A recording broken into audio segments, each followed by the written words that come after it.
We are Audio is good. good? Okay. Yeah. Yes. All right. Yes. How are you Perfect. doing? I'm doing all right. I'm pretty good. Good. And yourself?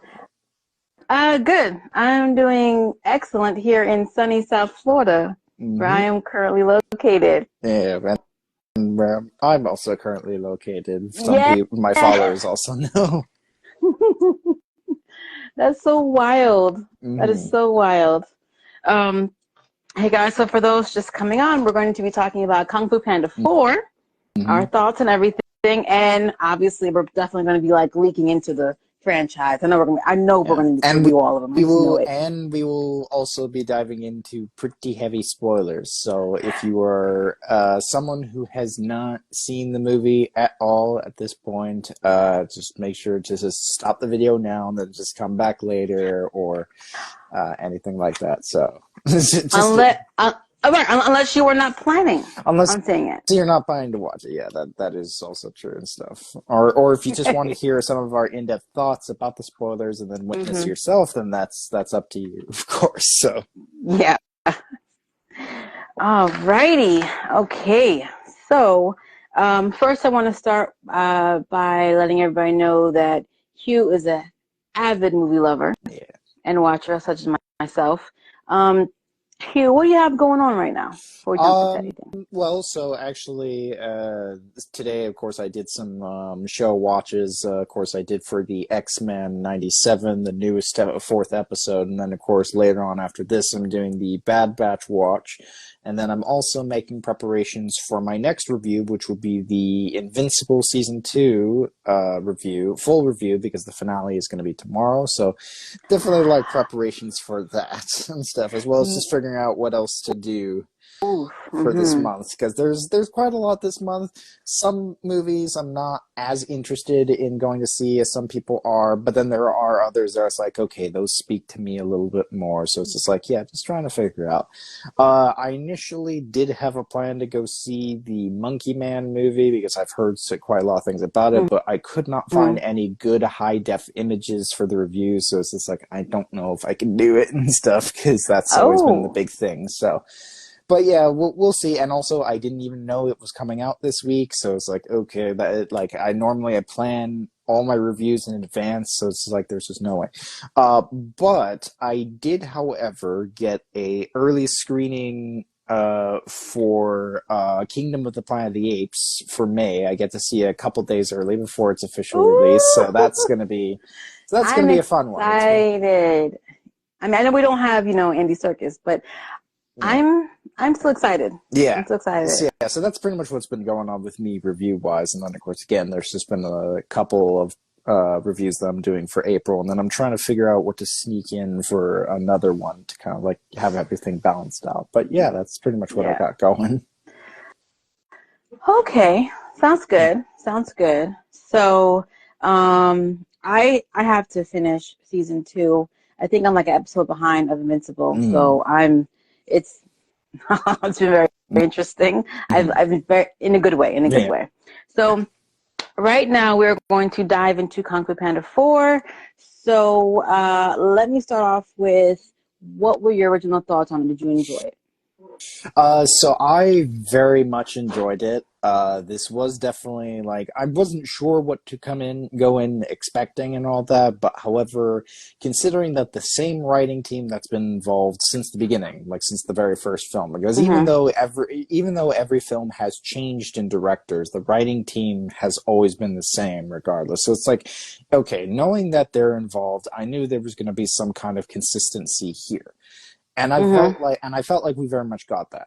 Now, I don't think this is the strongest of all the films. I still think that number 2, for me personally, has always been the best one out of the 4 in total. But I won't lie and say that I did enjoy this one a lot more than 3 in certain aspects. Not to put any downside on 3, because I think 3 is also really great too. Yeah. But I do feel that 4 did a lot more things that I liked, and it played with some ideas that I found to be really interesting, especially considering that this is meant to be the start of a new trilogy, because Kung Fu Panda as a series was initially set out to be a 6-film franchise. Mm-hmm. That was kind of how it was played out. Like at first it was kind of like rumors of it, but it kind of became a bit more clear that that was sort of the direction they wanted to go. And so based on the way that this film goes, and especially with some of the creative decisions it makes, it's very clear that yes, this is a start of a new trilogy. This isn't meant to be like some sort of like conclusion to the series as a whole, because you kind of get that conclusion with the third one. But in this one, it's more of the fact that, okay, he's run his course as the Dragon Warrior. Now he's moved on to the next step as being leader of the Spiritual Valley, which is the highest level of Kung Fu. Because let me cut you in on that one, because that is where we kind of disagree right now. I don't know if you got a chance to check out the hot take that I dropped yesterday. Okay, so I enjoyed this movie. Don't get me wrong, but I felt like it should have been this. If this is a new trilogy, I feel like it should have been the second one in the new trilogy. I'm a person. I don't have a vision for what they're doing and where they're going with this. I'm coming in cold, obviously, but in my mind, like I felt like there should have been one more movie before we already decapitated him as the Dragon Warrior, and because we see that, okay, he's brought somebody else in. Obviously, the Furious Five have, they're busy. They've taken it aside.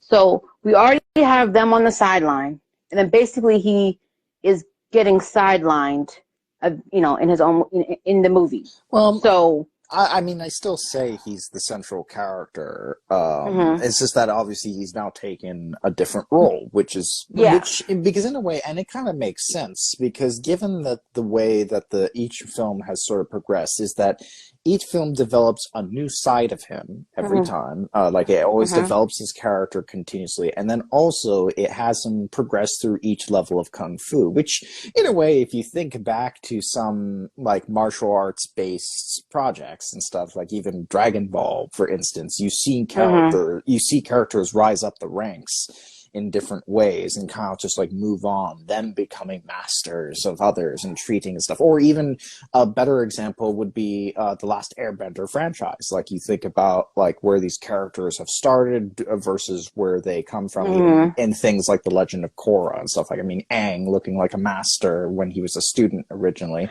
Well, see, here's the other thing about the Legend of Korra. It's years later. It's so much time later. This still feels like it's in the same timeline. It's not like he's been the Dragon Warrior for years. Yeah. You know what I mean? Well, but like, it does feel like that there has been a lot of time that's passed, I will say. Like, it does feel that there is a significant amount of time, because you see how much changes have kind of occurred.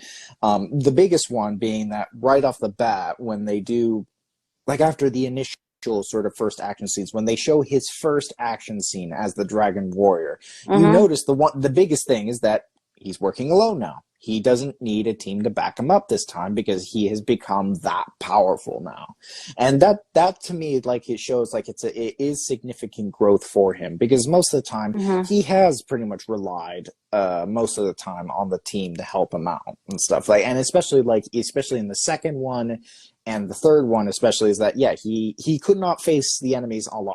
It was always that it had to be it's like, but but then he still didn't face this enemy alone, technically, because you still had. Yeah, in this case, but I will say that there was a little bit more confidence now, because obviously the opponent that he was facing in this case, which I will say was pretty unique. I mean, having a giant manta ray that knows Kung Fu, like, that is a pretty, like, it's very imaginative. I love the creativity behind it, and especially like the way it moves in the action. And I do like the fact that it's like, this would be a powerful opponent that you would think that the team would need to take on. But then it kind of shows us like, he's kind of got his own thing going on. It's just like he doesn't always need to call on the team for backup. And so that kind of shows that, okay, he has gotten skilled enough to handle a lot of things mostly on his own. And that's why you kind of have that the Furious Five have kind of gone on to do their own stuff, because they know that, Poe can handle things on his own. But then that becomes a very interesting conflict for Poe when now that he's reached the point, like the prime of his Dragon Warrior days, is Yeah. that now he has to move on to the next step, which is become leader of the Valley and leave behind the role of the Dragon Warrior to someone else. And it's a very interesting conflict because it brings one of the main themes, one of the most relevant themes that this movie provides, which is the fear of change. Because in reality, that's the nature of all of us, is that we are always afraid of change. No matter what scenario, anything like that, is that we always fear change. And that's something that Poe fears, because for the amount of time that I do kind of wish they maybe explain how long he's been doing this, even though we know a significant amount of time has passed. It's clear that he's like he's loved fighting. Like he's always like been addicted to this. It's like this has been like the thing that he's always dreamed of becoming, and what he's like been to for so long. To suddenly no longer having to do that and to have to do something else. Because it's not because it's like he doesn't think he can do it, because we already got past that part. Right. Yeah. But the other thing is we also have his two dads who are like, you know, like they have now in my mind, technically, I mean, well, to be fair, his adoptive dad Poe has, not Poe, but Mr. whatever, Mr. Ping. He's always, you know, he's always been in splurts here and there, you know, like he's always been there. But you know, in a way, even when they started to sideline the Furious Five a little bit, and you know, in 2 and 3, they were still like they still had their own like little mission type of thing. Like they had their own little mission. So they've it's like they've kind of made his two fathers the replacements. The replacements for that now, and I loved all of that with those two, to be honest. Like, because the thing is that I've always felt that even in the first two movies, Mr. Ping was always kind of on the side, even though he felt like an emotional core, especially in the second film and all that. And I felt like that was, but when the third film came around and made him more central, I really loved that, and I kind of like that they brought that back again with this, and then of course having his other dad, played by Bryan Cranston, of course. Like just seeing them actually work together, and because of course before they kind of had a little bit of conflict only, and then work together a little in the end. But then to see them now actually be really good friends, really care about Poe, really worry for it, and then of course also bring a lot of heartfelt, funny moments. Like I really liked that, because you couldn't really get much of that in the third one, because of course you had all these other characters and stuff. And I think that's what they kind of wanted to do differently, because we've had 3 movies with the Furious Five in total, and they've had a lot of moments in each of the 3 ones. And I think because of all the stuff they were introducing in this one, from the newer characters to the new world and all that, you want to try to avoid getting a little packed. So, because like that's the thing, is that when you're kind of doing some of these films, is like you want to worry about like, okay, you have focus on so much, you're introducing so much, but it's like, okay, then where you want to have all these characters, how do they fit into this? So what kind of story did they want to do here? And it's clear that they had, for this specific story in mind, they couldn't have too many characters cluttering up the screen all at once, and not too many things tugging at once. They kind of just had only one subplot with the 2 dads, but then the main focus has always just been on everything to do with Poe and his journey, along with the new ally and the new enemy that he faces. And that I kind of like it, is that it has that renewed focus. And of course, they still include the 5 at the very end, which I really liked. But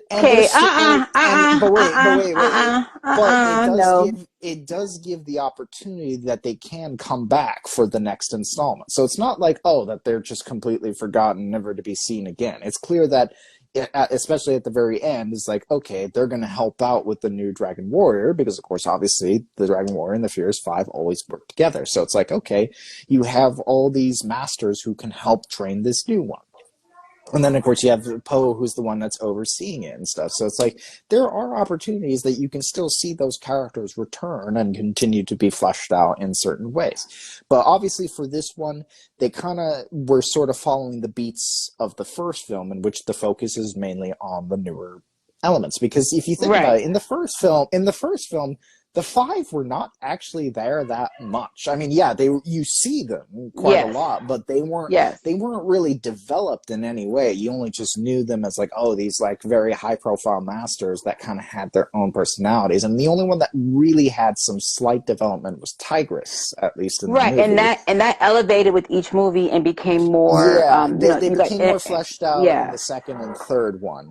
But yeah, so this one kind of has that sort of element because it's like, essentially that's what they were going for. And it's like, okay, then they can do some more with them in the future. But obviously for this, the purpose was to focus on the newer characters, and of course the newer place, because obviously the newer location that they go to, Juniper City, it's kind of like a character of its own that they're exploring, because they've never really Right.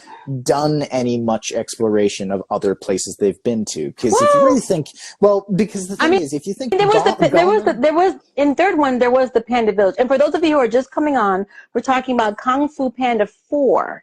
And our thoughts on it, and we are kind of referencing the previous one, so just to give you guys a heads up. Yeah, like because here's the thing: is that obviously in the first film we just mainly have the Valley of Peace. In the second one we had Gomen City, but honestly I don't really remember that much about Gomen City apart from the tower and that.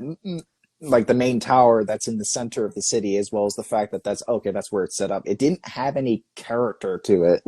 And the third one did with the pandas in the mountains. Third one did in the Panda Mountains. Like that one felt more character, and then I felt that the same about Juniper City, because right in the middle of it, it's interesting that it's isolated from the Valley of Peace, so they don't even know what the Dragon Warrior is, which I thought was really fun. Because they don't know anything going on. they don't know anything going on, because it does lead to some kind of like hilarious moments, but at the same time it kind of offers stakes, because it's like, oh, because everywhere else in the Valley of Peace you think like, oh yeah, they know who the Dragon Warrior is. It's like he's feared, he's legendary. But then here it's like, yeah, no one knows who the hell you are and all that. So it's like, why should I give a shit and all that? And that kind of adds a lot of interesting elements to that as well. But also, like, when you look at Juniper City, it's like, it's busy, it's crowded, you got markets everywhere, it's got full of life and colors. And at the same time, you kind of have this very unnerving sort of like shadow that's over it, because you of course have that Great Wall, which I assume was kind of like meant to be like the Great Wall of China there. And it's just like you have this overbearing like sort of like, because of course you have like the fortress of the villain that's just like overseeing everything. That's like, that gives it a lot of characters. Like you feel like, oh, like this, there is this some sort of sense of dread that you have about this place. And it's like, I never felt that with Gomen City, even though it had a tower of its own. It was just like, oh, it's just a tall tower in the city. It's almost like, it was almost like if you think of like Return of the King, when you go to Minas Tirith, like you see like how many layers that like that is like that, it's ingrained in your mind. So imagine if that was just a singular tower and that's it. Like that it's not as impressive. So in a way, that's what Juniper City kind of really did for me, is that it feels like, oh, it feels like a character of its own, and you can feel like, okay, feels like a new place. You get to explore it more. And like now that you don't have like too many things to focus on, it's like, okay, we can be able to explore, have the characters interact a little bit more. And so that was something I really appreciate, is that they tried to do some new things, because obviously, which again also brings up the Furies 5, is that if you brought them in again, it's just like, okay, how much shenanigans are we going to do the same exact things for? Because it would get a little bit. Well, here's so I hear what you're saying with that, but here's my problem with that. And for those of you coming on, we're talking about Kung Fu Panda 4 and all of them. So if you guys have any comments or questions, go ahead and drop it. We'll try to get to them and read them as much as we can.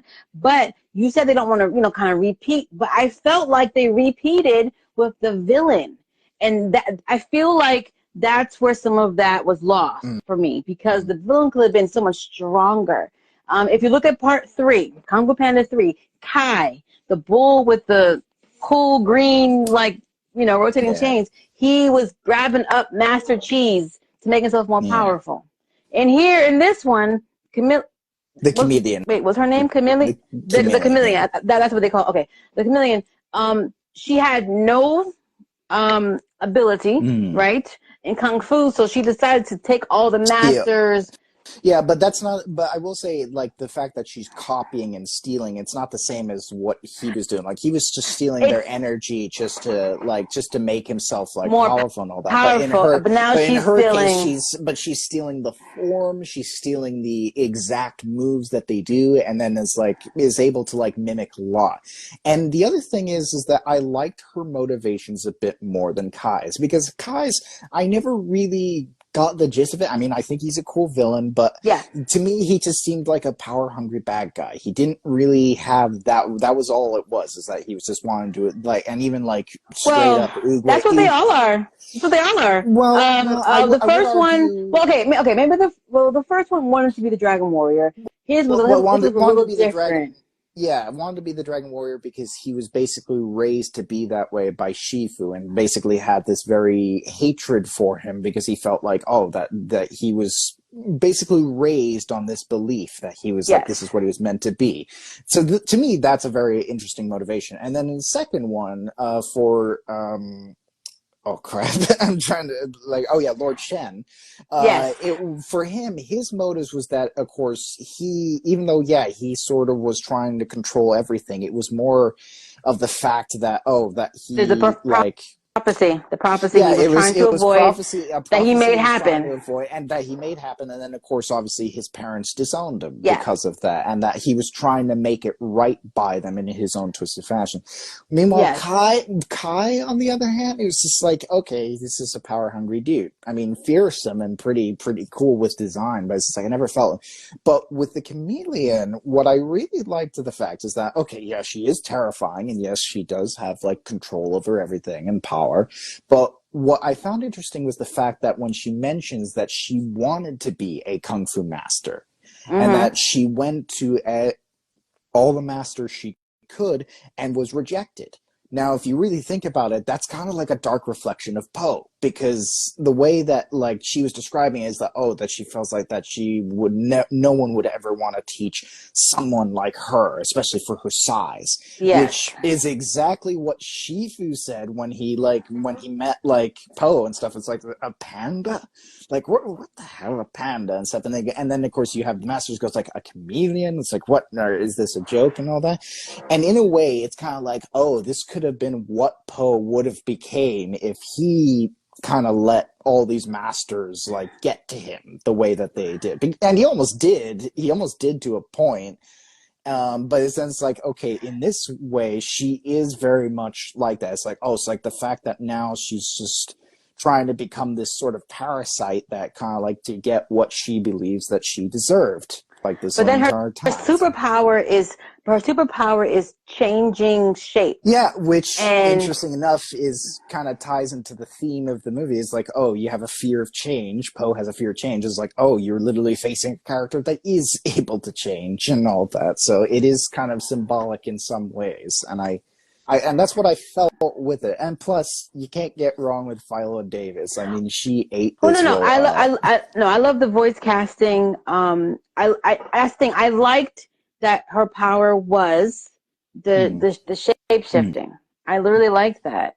I almost feel like maybe we could have kept going in that direction. I do like the motivations, like you said, about no one would teach her kung fu. I like that. I guess my problem was maybe that one factor that involved you going back into the spirit world and grabbing up the previous masters. I'm like, okay, that did feel a little bit recycled. And that's kind of right. Like again, like so that's why I was like, okay, that everything else you said, the motivations, the superpower, the city, all pluses, all pluses. I was like, man, I feel like it was just that one little, I will. it was That is some something other way. Yeah, that is something I did also write in my review, but obviously, of course, I wasn't going into spoilers like this one and stuff, is that I did write that the only main issue I had with the movie was that there were certain elements that were predictable. Now, granted, there are some surprising twists that I did not expect, and that they did kind of hide a little bit from the marketing. Do you think Zen's twist of her being involved? Yeah, that did surprise me, because I wasn't expecting that, because I kind of, because that did surprise me a little bit. Yeah, because at first I did kind of think that, oh, that she was kind of like just a typical thief that was just kind of like in it for something, that she obviously just wanted to get something out of the whole thing. Like, she obviously had Mm-hmm. some sort of angle. I just didn't expect it to be an angle that where she was basically a student of her, Yeah, of the chameleon and all that. yeah. That really took me for a thing. It was like, oh shit, like I was like, what? And all that. Like I was pretty taken aback and all that, especially it's like we were just getting to know her, and it's like you think you really know her and stuff, and then it's like you get to see everything, and it's like, oh, because the clues were always there, you just never really like You put them never. together. I would but like to. You then know but what? I then would like to other rewatch it Mhm. with an. I would like to rewatch it with the information that I know now to see what things I missed. You know. Yeah, because Excuse me. there were tiny clues that they actually did put in and all that. That was like trying to keep track of. Is like I feel like there is something with her that we just do not I just know and all that. And do then not know. when it brings full circle, it's like oh, that really makes a lot of sense now. But yeah, other than that, there are other elements that are a bit predictable. But then I would argue that in a way, most of the series has had predictable moments, with the exception of two. Again, two is the one that I kind of feel did everything very different, like very Everything unexpected. very different. Yeah, but like one, three, and four, I feel like have always had predictable moments in every one of Even them. like even that I guess bonus end scene of two, even that was unpredictable. Like I wasn't expecting Hmm. Poe's alive or whatever. You know what I mean? Yeah, Like I was like, oh, okay, well I guess we having a three for sure. yeah, Like I didn't even expect that. So yeah, and yeah, that's the she thing was is that also my I don't favorite. is that and here's the thing is that yeah, predictability is always going to be something that's always going to happen in most movies these days. Like Yeah, that's kind of like a rundown is that yeah, we can't always have the most clever twists in everything because if you give them yeah. because if you think about it, there's been a lot of different plot lines and everything that's pretty much been done near to death and all of that. And then Mm-hmm. especially in a lot of animated films that are geared towards families, there's always going to be some kind of predictability. Well, Like even some of the yeah, yeah. best Again, yeah, even some of the best animated films, when you look back at them beyond the Kung Fu Panda movies, like you look back, it's like you kind of like, especially when you're no longer a kid, and you kind of look back and you go like, oh yeah, I kind of would predict that if I watched it the first time today. well, But then that's the thing, you well. Let me ask don't. you a Mhm, question. Let me ask you a mhm. question. Because this is actually nothing to do with Kung Fu Panda, Yeah, but in the realm of children's movies. So I'm older than you, mhm. right? Yeah, So when I was younger, Who Framed Roger Rabbit came out, yes, and I remember watching that. Hey guys, we're talking about Kung Fu Panda 4, but I'm referencing Who Framed Roger Rabbit right now. Anyway, so as a kid, I was surprised by everything, and like I rewatched it as an adult later on. I'm like, man, there are so many innuendos that I missed in this movie when I was a yeah, kid. Oh my yeah. gosh! And I feel like rewatching it again with my children now, Mhm. as a and with the knowledge of being a writer and all and a director and all that filmer, I'm looking. I'm like, okay. They referenced that villain with the cartoon villain a few times. Mhm. That's definitely going to come up later. Like there are things that I catch now Mhm. that I'm like, okay, I would have if I watched this brand spanking new today, I probably would catch on. But Yeah. not but there are definitely a lot of twists that you're like, oh, I did not see that coming. Like Yeah. that is one of Or those children films that yeah, like obviously I'm not saying that all of them are predictable and all that, but I'm saying like if you kind of look back, there's like a majority where you kind of feel like okay, it's very simplified to the point where it's like okay, you could predict it. It's like most animated films these days, with the exception of some, not all and stuff, mm-hmm. but like animated films that are geared toward families are always usually simple. Yeah. You're not going to expect a lot of complex plots these days. And I will say, for like Who Framed Roger Rabbit, I felt that was more geared towards adults than anything. That's just my argument there and all that, because that felt a lot more to it. But yeah, back to the point, for me, Kung Fu Panda has always been a family oriented franchise, with the only exception being the second one, because that felt like that they were trying to be very grown up about it. But unfortunately, I think the thing was that DreamWorks kind of got a little bit scared of is that even though the movie was very well received critically, financially it did not do well, Which or at least one? the second one. It Really? underperformed. Like it made enough to like not be a box office bomb, but it underperformed below expectations because of The Hangover Part 2 that came out the same weekend that it did. And like so it's like, and yet that was a shit movie. I'm sorry. I know that if there's any Hangover 2 fans that are watching this, I'm sorry, but like I consider that to be a shit sequel that literally recycles everything in the first one. Literally. Like, it doesn't even try to hide it. And that somehow earned way more than Kung Fu Panda 2, which were released around the same time. And in a way, that's what risked us not even getting a 3 at that point and stuff. That's why the third one even took so long, because also took so long. Yeah, like they even had a change of studios too, because that was when kind of 20th Century Fox at the time came in and stuff, because I feel well, let me ask you a question because I haven't looked it up. Was Kung Fu Panda 3 a success? Yeah, it was a financial and critical success, but a lot of people, including myself, did kind of criticize the fact that they did really like went much more lighter tone and compared. Like it does have its does have its dark moments and adult stuff, which is still fun and funny. But when you kind of like compare the two, you kind of notice that the jokes in the third one kind of like feel a bit more. What's the word? They're kind of like when they're well, no, it's like they're funny, but it's kind of like they're always like told out to you, kind of like to make sure that if you get it and stuff. It's like you get it. And you get it?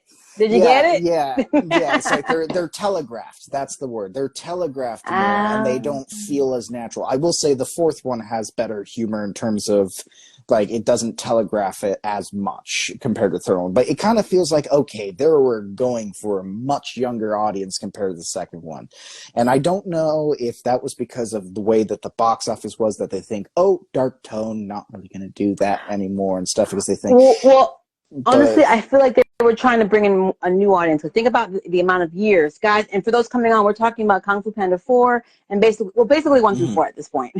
So feel free to drop your comments and questions if you have any. Yeah. So but what I was saying is because 1 and 2, think about the timeline. I think it was like 6 years, maybe. I'm just off the top of my head.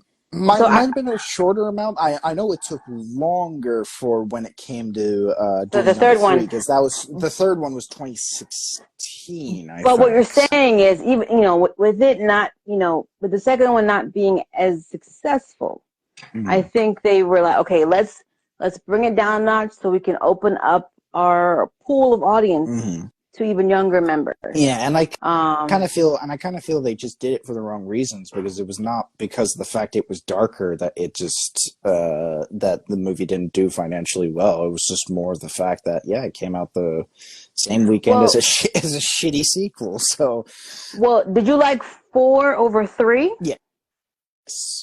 And again, because I feel like the things that it did is I did like the villain motivations a lot more, even though as you mentioned, it does kind of get predictable and recycles a little bit of the previous one. I also like the humor a lot more because it's not as telegraphed. There were some pretty good jokes, and I do love the bullshit reference that they did and all that. Like when they literally says like, "Oh, that's a lot of bull." like that was such a sneaky one in there that was going like, okay, you got me with that one. And also I also think another thing that this one has is obviously the animation, because obviously it's been since the last one came in 2016 and then up to all the way to 2024. Obviously you're going to experience a huge change in animation, and this one was really damn good with its animation. Like again, the third one, like I think all of the movies have had great animation, especially in the fighting style, but I feel like this one really stepped it up a notch, especially stylistically. Like especially when you see that it kind of does the whole, like you got the panels and stuff, you got like little bit of the Spider-Verse-esque kind of style. Spider-Verse it's impacting animation across Yeah, the board. it I mean, I think you has, and saw you can Puss in feel. Boots last the Yeah, last witch. yeah, Okay. and this one doesn't fully go for it like No, that one did, no, but yeah, yeah, but you do see moments where it does adopt that style, and then yeah. Mm-hmm. the fluidity of the action also really shows Yeah, that it's a very much more improved across the board. And then of course they do have some creative things. Like I mentioned, the first fight with the manta ray, like that was very creative because you're kind of like wondering, oh, how could they ever do something like that with such a creature that has no arms or legs? And then it's just like, yeah, they just keep on like throwing the punches of like all the different things they can do. And then especially in the final act with the fight with the chameleon, of her shape shifting into all these different things so that fluidly. that was cool. And No, that was cool. yeah, yeah, That was definitely cool. her, and then of course, when she becomes a giant ass chimera and all that, was like, what the fuck? Like that was like nuts. Like that, like really shows like, because you never had that in any of the previous films before. So it's like, oh my god, that really, it really steps up. It's like, okay, this will show you what we can do. But even at the same time, I do like that you still have the grounded fights as well, like everything to do with the action and all that, because Yeah. of course they do have real fight coordinators handle a lot of the kung fu fights for each of Yes. these movies. I, So I looked in the credits and I saw it, and pre BX9 uh pre BXNY agrees with us. and to do, Handed yeah, two hands yeah, down. Yes. Yes. I think almost it's almost universally agreed. yeah. I feel like that Panda 2, like the part 2 was the strongest of Mm. the whole set. Yeah, Um but I do think four has the best action and the best animation of the series. Like for me, that's where like it's at its strongest in that element. Like obviously, of course, you can argue if like, oh, there are some favorite action scenes that you like more, but I'm right. talking more in terms of the technical aspect. Like it feels like that the action is a lot better, and even like the physical comedy too, like the slapstick and all that. That's always been a great thing involved in these. Like I do love there was a lot of slapstick, especially in the one scene when they enter the bar with the pigs and stuff, the Yeah. one pig bar and all that with all the wolves and stuff, and some of the stuff that they were able to pull off was Yeah. such like it was frantic, but at the same time it was not like to the point where it was like, as some people call it, like movement porn, as it's called, where it's just like it Oh shows wow. a, yeah, that's literally a term, like, and basically it's explained like this for those who never heard of it before. It's the idea that, oh, they basically throw a bunch of random shit on the screen that always is fast moving and constantly chaotic, to the point it's like, oh, that would be considered entertainment for kids, but it just comes off as Oh, sloppy. okay. I wonder if they do that in Like, Marvel. I mean, in a sense, sometimes like like it depends on the action, like and all that, where like some action scenes that are just so chaotic is it's like kind of like really focused on that.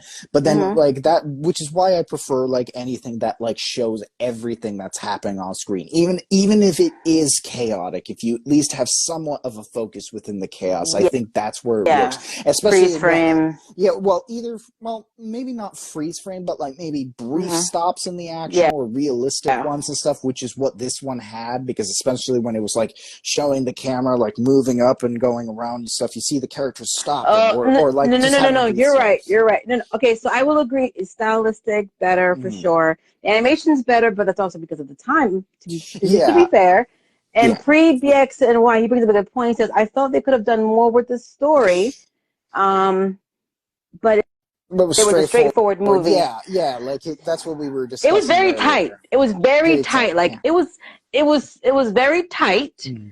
I mean, I like tight, but I'm wondering if maybe, um, even though like you enjoyed the two dads side Mm-hmm. quest, maybe cut that a little bit and Yeah, give either more time to the to main Poe story. and Zen, to the main story. Mm-hmm. To kind of really, like, because we know Poe.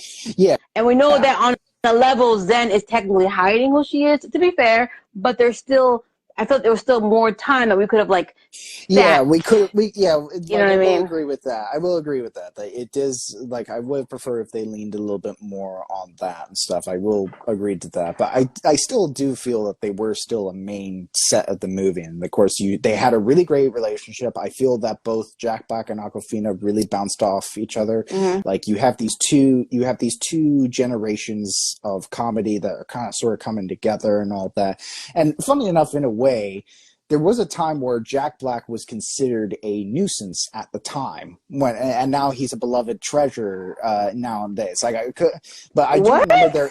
Yeah, I do remember there was a time where some people like just considered like any time Jack Black was cast in anything, they were going like, "Oh, this guy," because they were under the impression that he was going to be that annoying voice just because he did things like Shark Tale, where he did arguably was an annoying character in that. Well, I But mean, to be fair, Shark Tale is not one of my favorite movies. yeah, but like I'm just citing an example and stuff because there was a time that I kind of feel like some people didn't really take Jack Black that seriously or didn't like consider him the best as he is now.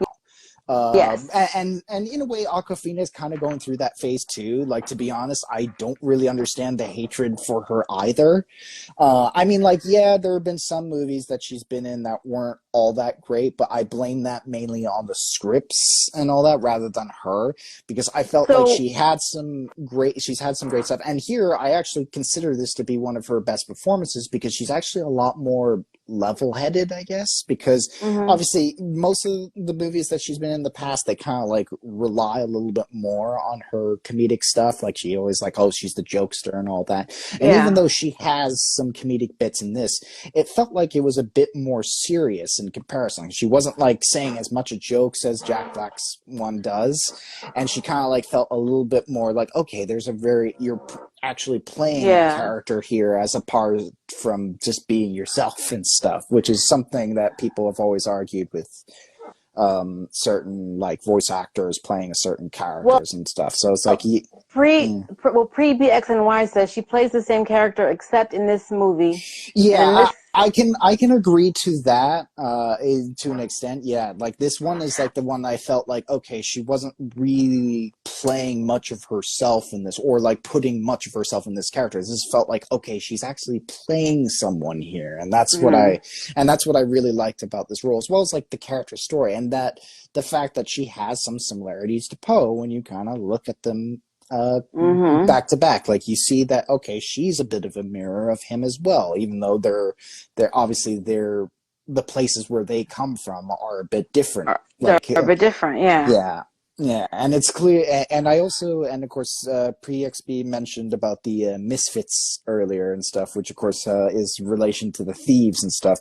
I would have actually liked a bit more of them too, especially because of Ki Hugh Kwan, my favorite man of the recent years and stuff. Like, I mean, the fact that they got him as a freaking pangolin, like that was like when I've learned that he was doing that, that was like it's great to see him get more movies because I absolutely love the man and he deserves all the success. But the fact that they include a pangolin, like for those who don't know what a pangolin is, it's basically a creature that's like similar to an anteater, but it's one of the last armored creatures and mammals in the world. Very, very rare and supposedly considered to be one of the culprits of COVID, but we won't go into that. Okay.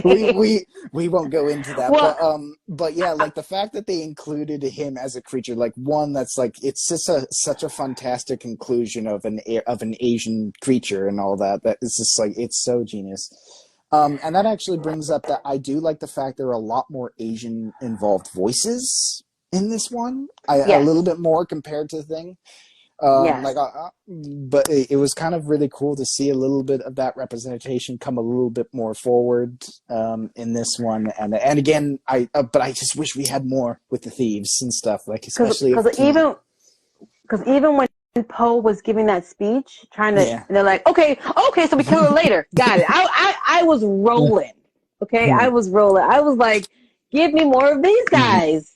Like this is great stuff. Yeah. Like, you know, again, I do like, you know, his father, Lee, and Mr. Ping. I like showing how much growth Yeah, just that they've been had. with them. But I still feel like if we take a little bit less of them and more of these guys, you know, and with them all together, like it really, I think it really would package it even better.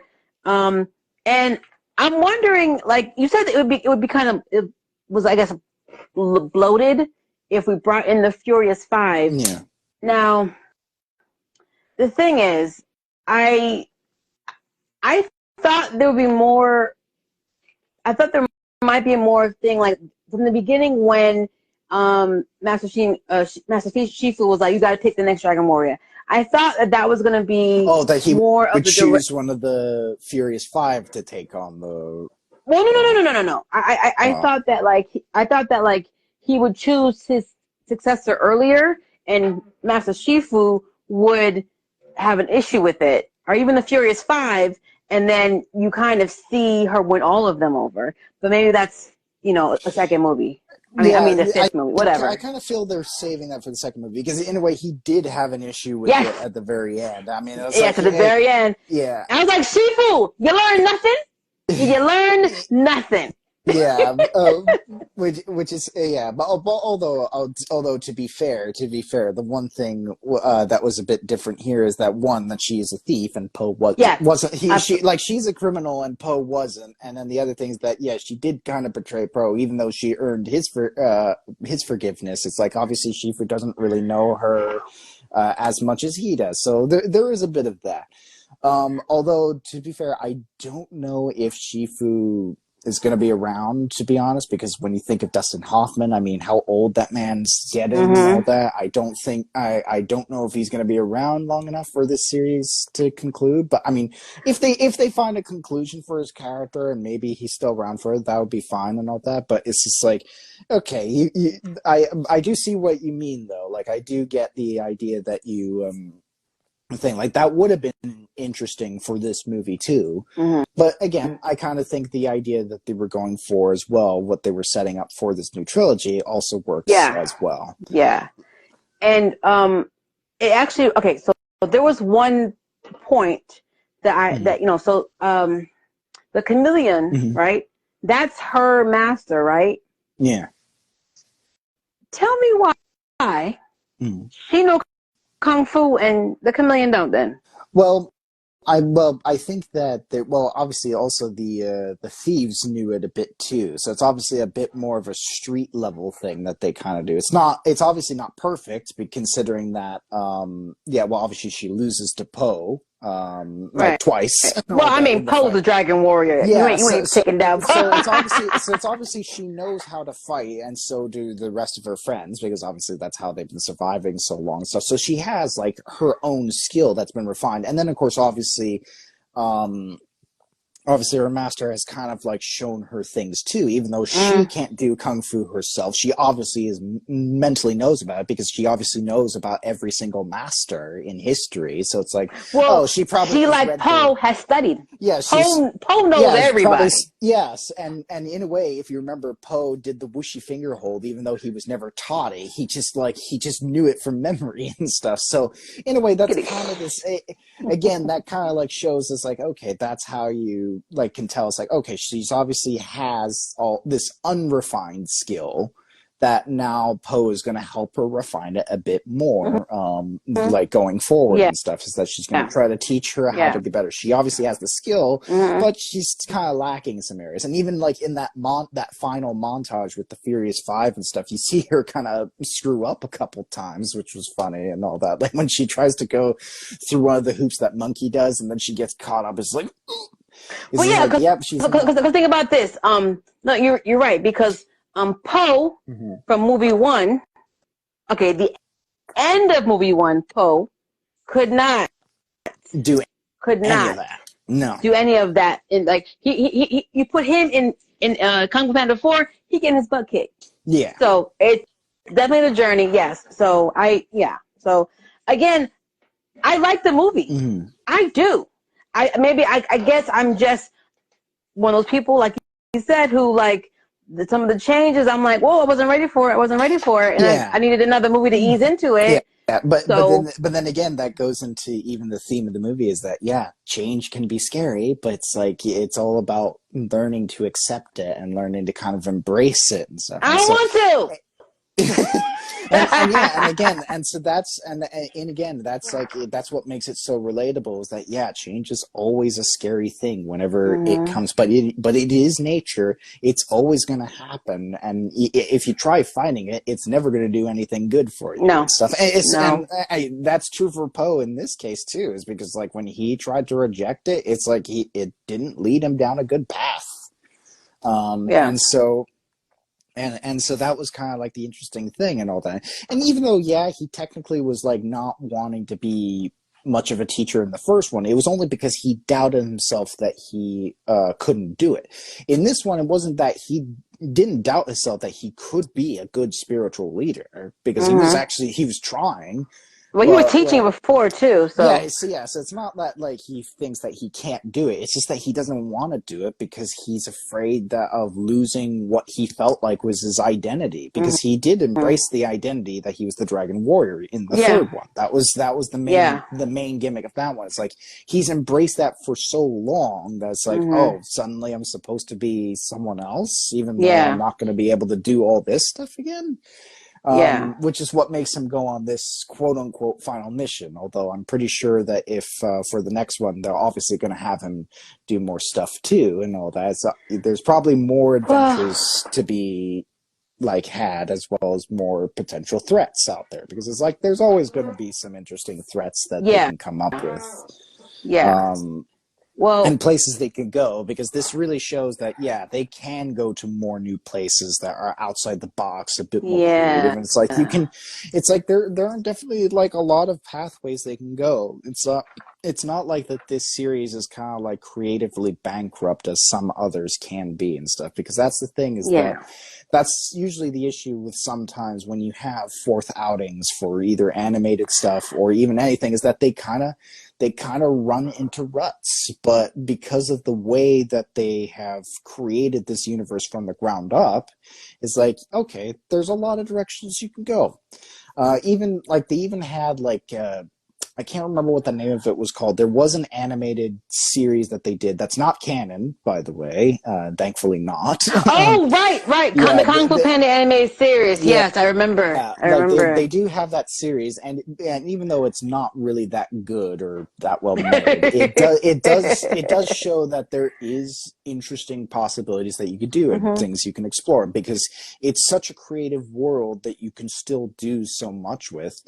And it does show, and Poe, being a character that he is, he shows that okay, he's continuously well written, like he continues to evolve. And even though it's like, because I've seen some people say that oh, that this movie went backwards in terms of him, but like no, I don't. What? Yeah, No, like it did some people, not. yeah, because some people were saying like, How? well, some people were saying that like oh, that like because he's he's reverting back to be childish, and I mean it's like he's always been childish every single. I Yeah. mean, literally Every in single one.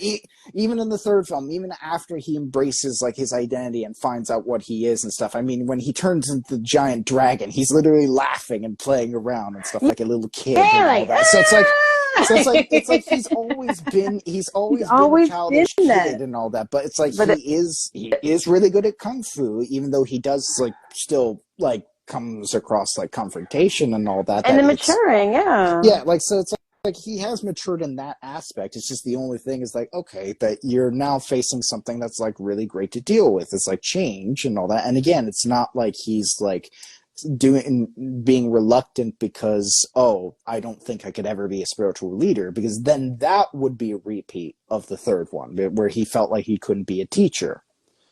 But Well, here, if okay, as far as DreamWorks goes, right? mm, Think about Shrek, right? mhm, Shrek 1 was good. Shrek 2 was a wonderful sequel. mm, I did not like Shrek 3. I did Shrek 4 came around, and I liked Shrek 4. yeah, I was like, oh, they came way different. I yeah, enjoyed it, and they're going to be doing a Shrek 5 now after Puss yeah. in Boots. I'm like, okay, So come, I'm Yeah, ready. yeah. Although I will argue that Shrek 4 actually did the mistake that some people are claiming Kung Fu Panda 4 did, which I feel like that one did regress a little What? bit Really? in terms of Shrek's development, because suddenly they kind of like, even though yeah he's in a happily ever after phase, the fact that he just wanted to go back to being an ogre that was hated and all that, like the being scary and all that, even though now he's more beloved and all that, and it's That's just like not a suddenly and regression. suddenly. Mm-mm. Well, but then also the Mm-mm. fact he was kind of being selfish, which is kind of what he was like in the first film. To me, that felt like a regression, at least to me. And then suddenly it's got to rediscover, like, oh, that he didn't know what he had till he was gone. Which I mean, like, that's an interesting lesson, but that would have been something to have much sooner, not at the point that he was at, because I kind of felt Nope. like he went. Disagree. Okay, but Disagree. that was just for me, and I think that's what some people think happened with Poe in this one, but I didn't really agree with that and stuff. So, well, But Poe, I agree with you. Poe was not a regression. The thing about Shrek, is that was not a regression. mm, In the terms of, oh, he's back at square one all the way. No, he is a family man. He is a celebrity now. That's so much of your life on display. People in your face. You're getting no sleep. You mm. have your wife. You have your kids. That is actually um, a normal stage of life where you're like, oh my gosh, I mean, I yeah, miss the day. I love where I'm at, but I do miss the day when I didn't even have to deal with all this. yeah, That is a normal will. thing. That's not a Okay, regression. That's a normal part of life. I will agree up to that to the point, but I think the part that just kind of went a little bit too far with me was Mm-hmm. when Fiona says to him is like back when you didn't rescue me from the castle, and he says exactly, like it's like dude, that was a dick thing to say and all that, like dick thing to say to your wife that you went all your way to like love and stuff. Like to me, that's where I felt like it really fell flat and stuff, because back in the first one, he didn't really care much about that and stuff. He didn't really want to do it. He just had to do it because like, oh, like if you leave my home alone, then that's what will happen. And so that's kind of where I felt. That's for me is why I think it kind of regressed a little bit. Well, The rest I I think can he was talking understand. out of And anger. Like he was talking out of anger. He was in his feelings. He did not really feel that way, and you could see immediately. And he was. And thing is, Rumpelstiltskin was a trickster. He was slick. He mm, was sly.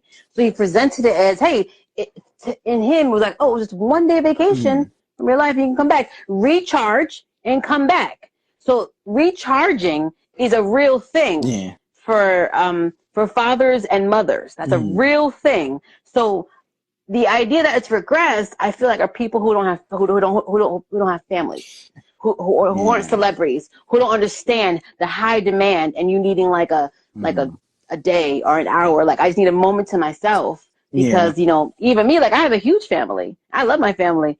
But I do love the time when I'm like, oh, I get away for a couple hours. Okay, let me read a book, chill, watch a movie, mm, and mm, be free. But I don't want my family gone. Now, yeah, I would never say what Shrek said. Like, yeah, I of think he went course. over the line. I feel like I think they did that excessively to kind of further bring home that moment Yeah, in time. But, I don't think that's how he felt at all. yeah, But yeah, so we'll save the Shrek yeah. Say conversation for for another time, but yeah, for but another that's time.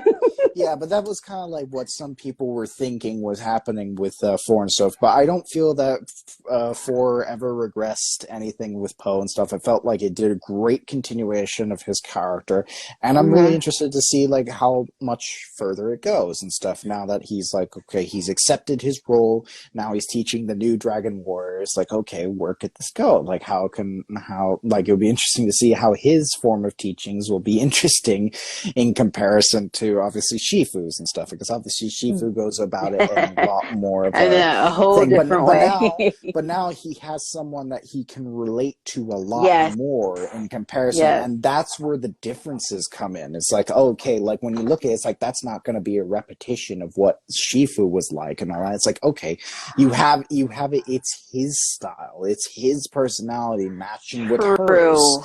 So it's like, yeah, there is some interesting aspects that you can see them doing with that, because it's Right. like it's And obviously I think her being a thief. yeah, Think of being a thief. you want a shortcut to get what Shortcut, you gotta do. yeah. So I see her applying that to her Which kung fu funny, style, and him which having to teach her not funny, to do yeah, that. which funny enough is also exactly what the villain was doing. She was going for shortcuts, exactly like her. So it's like, okay, it's like she basically has been taught shortcut Yeah, ways by a yeah, shortcut person and yeah. stuff. And so yeah, like again, that I actually didn't even think about that. So that's actually that's an interesting thought, like thinking about that. Yeah. Um, but yeah, those are pretty much the majority of my thoughts. But I do want to mention one last thing that I also thought was great, and that is, of course, the music. Again, like there was Mm. obviously because Hans Zimmer and then also another composer involved. I can't remember who it was and stuff, but obviously they did a great job. And I really love the fact that they did a orchestral cover of Crazy Train in the during the chase scene and stuff, because of course Crazy Train by Ozzy Osbourne, Um, yeah, it's you can listen to it on YouTube and also on here and stuff, but it was so well done because um I had no idea, like I didn't know about it like going in. I knew about the Tenacious D Baby cover based off the Britney Spears, so it's like I knew about that going in because it was promoted weeks in advance. I'll listen to Yeah. any Tenacious D cover. I will Yeah, listen to any I knew Tenacious D about cover. that, but the Crazy Train orchestral cover was a big surprise. So that played during the whole chase sequence, which I thought was really fun and funny and all that. Like Mm-hmm. that chase sequence was really well animated. But it's like I listened to like the things and then like I heard the beats of the song and I was going like, no, they did not do an orchestra. Because funny enough, it's not the first time they did that. Like in the third one, the theme song for Kai is literally the Imagine Dragons song "I'm So Sorry," just done in orchestral I theme. loved every time Kai came on the scene. I was like, Yeah, like I love yeah, his so music. they kind of did it again with this Yeah. one where they had the Crazy Train one, and I thought it was like, oh, it's so clever, and it sounds really good too because it's like again when you kind of think of the song, it's like how could that work for a scene like this? But it's like no, it's like they did the beats, you hear the Yep. drums, and like it matches with like okay, it's like very Asian aesthetic and stuff like that. So it's like it matches. It didn't feel like oh, like it just pulls you out of the moment. It like felt in the Yeah. moment. But It worked well with it. So, uh, well, my final thoughts mm, as well. Again, I enjoyed the movie. mm, I saw some. I can tell where the influence of it being the consistent same writers came in. mm. You know, we talked about the couple of things that I felt could have been better or changed, or maybe a different element. I'm you technically already answered this question, but I Mhm. put a poll out, and normally I put it out earlier, and I kind of got too busy, I couldn't do it. But this time I put out, would you watch a fifth Oh, installment? So I don't have the yeah, results yet, yeah. Well, but I will say that yes, I definitely would be, but only on one condition. That oh, again, keep the same writers, mm, because obviously okay, they're the ones that are keeping the story consistent and yes, keeping Poe's developments consistent. yes, I feel like they're the most crucial aspect for why this series has been succeeding so well. mm-hmm. Because at the moment, even though this film has had some mixed reviews. It's still a very positive, mostly positively well received movie, and Yeah, it's done extremely well financially. yeah, Just coming off the back of Dune, like Dune Part Two, because it's like that. yeah. It came the literal week after, so it's kind of like like how it's going to be completely overshadowed by Dune, but in fact it actually held out its own, Held and its it's like own. Yeah. so it's like it definitely seems like that they are going to go for the new trilogy and make the 6 installment plan that they're going to do. But I feel like if they are going to do that, I am okay with it as long as those same writers stick around. That they just keep on going forwards and just try Mm-hmm. not to go too much backwards, because I will agree that yeah, they did recycle a little bit when it came to the villain moments for like between the third and fourth, Mm-hmm. but it's just like okay, just try to just try to like, okay, if you're going to continue on, just try to make it a little bit more new. And I kind of, and this is a personal wish, even though, again, I don't know if they're going to do it. I kind of want them to go a little bit more in the mature tone again, like they did with number 2, because I do miss that. I do miss that. Like, yeah, I do love the humor of the series as a whole and stuff. And yeah, I know that 2 didn't really necessarily have that many jokes, even though the jokes they did have were really funny. It's just like, I think it's just like, yeah, I kind of want to see them do a little bit more grown up stuff. It's like, especially like, cause this one had some pretty good grown up stuff, I will say, like, especially like, again, I think the whole thing about change is a relatable thing, even as an adult. Like that, I think that it is a very relatable aspect in that case. That that's more adult oriented. Even though, yeah, I think kids could also relate to it too. It's a good moral lesson for kids as well. But it's like, yeah, this feels like a more adult oriented thing. So it's like, just go a little bit more closer, a little bit more serious and stuff. Like I don't know how they'll do it and stuff, as long as it's done in a way that makes sense and not just done for the case of like what frickin' Zack Snyder does with all this shit. It's like don't Zack Snyder this shit. Just make it mature in a natural way. In a natural way. And I definitely have ways that I think they can do that. And then I will say is that, yeah, okay, so if you were kind of like having the Furious 5 sort of set aside for this, kind of have them more included in the next one, just have them more involved in the training of the new Dragon Warrior, and then of course whatever story you have with that, and just try to work a little bit more with it. And for God's sake, please give Jackie Chan more lines to do as Monkey, because by God, that man, through the entire time that he's played as this character in every single movie, he's never had that much dialogue compared to everyone else. I think Lucy Liu has not. She's had more. She's had more in comparison she's had to him. More? She's had more in comparison to him. Like you've actually had like development, and you actually understood her character. But while like him, he's just like what like he's just like says one line. It's like, oh yep, okay, that's done for the day. and like after having seen him in the new Ninja Turtles film, where he was such a powerful like moment in the movie and all that. It's just like, come on, just like give him more shit to do as Monkey next time. Oh, he was come on. Good. He was so good as Splinter. Yeah. But yeah, that's pretty much like, so yeah, I am down for fifth movie as long as they retain the writers and keep the same consistent quality that they've been having. And then just improve a bit on there. So that's pretty much I'm definitely down for a fifth one. Yeah. If they don't have the same writers, but it looks good, I will. In the trailer, I will give it a chance. I was still, I will temper my. You know what I mean? I will still give it a chance. But thank you, Hugh, for coming on. It's a great conversation. I'm glad we got to dissect this. Yeah. And really, we let into other ones, which is the natural thing to happen here. But I had a great time. Yeah, I had a great time as well. Yeah, welcome. And guys, be sure to follow Hugh. Hugh, tell us where we can follow you on.